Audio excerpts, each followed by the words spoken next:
Former President and Republican nominee Donald Trump visiting Chicago today, defending his economic plans. And John, away from questions on what may happen if he loses the November election. 3 weeks to go to the election. Will you commit now to respecting and encouraging a peaceful transfer of power? Well, you had a peaceful transfer of power. You had a peaceful transfer of power. You had a peaceful...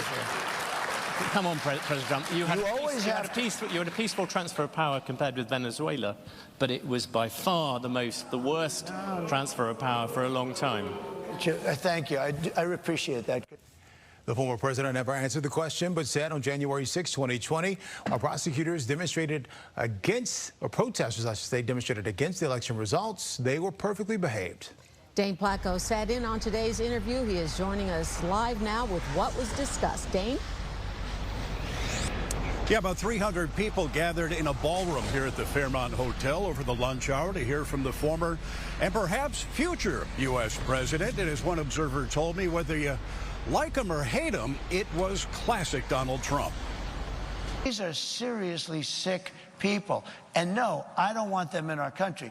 And they are in our country right now. Former President Donald Trump returning again to the issue of immigration during a one-hour interview hosted by the Economic Club of Chicago. And speaking of Chicago, Trump started the talk with a mild jab. Even today, as I was driving over, I see these empty, old, beautiful, like steel mills and factories that are empty and falling down. In front of a crowd of business leaders, the forum focused largely on economic issues. Moderator John Micklethwaite of Bloomberg News challenging Trump's economic plan. People like the Wall Street Journal, who's hardly a communist organization, they have criticized you on this as well. You are running up enormous debts. What does the Wall Street Journal know? I'm meeting with them tomorrow. What does the Wall Street Journal know? They've been wrong about everything. So have you, by the way. You've been wrong about it. Security inside the ballroom was extremely tight, with Chicago police officers lining the walls. Outside, a number of streets around the Fairmont were closed to traffic. When immigrant rights are under attack, what do we do? A small number of protesters gathered outside the hotel, not nearly as many as during previous Trump visits. Of course, we're here for Donald Trump. You know, we know he's a racist. We know he's a bigot. We know he's a white supremacist. Inside, Trump faced questioning about a recent report that he's been continuing to talk with Russian President Vladimir Putin. You say yes or no whether you have talked to Vladimir Putin since you stopped being president. Well, I don't comment on that, but I will tell you that if I did, it's a smart thing. If I'm friendly with people, if I have a relationship with people, that's a good thing, not a bad thing. So how did Trump play in Chicago? Depends who you ask. I thought it was a bit of a combative environment, but I thought he got his points across. That's what he wanted to do. What do you think about what he said? Not a lot of substance. Just standard for what I've heard from Trump. Yeah, there were clearly some Trump supporters in the ballroom, one man wearing a red MAGA hat.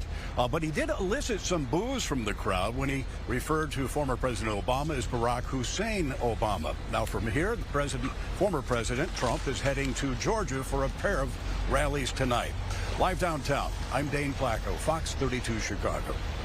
Thank you, Dane. And ahead of Trump's interview, Governor Pritzker issued a statement reading in part, every time he opens his mouth, Donald Trump reminds us that he is a racist, misogynist, 34-time convicted, who doesn't care about anyone but himself. On a recent visit to Chicago, he spewed insults at Kamala Harris, and no doubt we'll hear it again.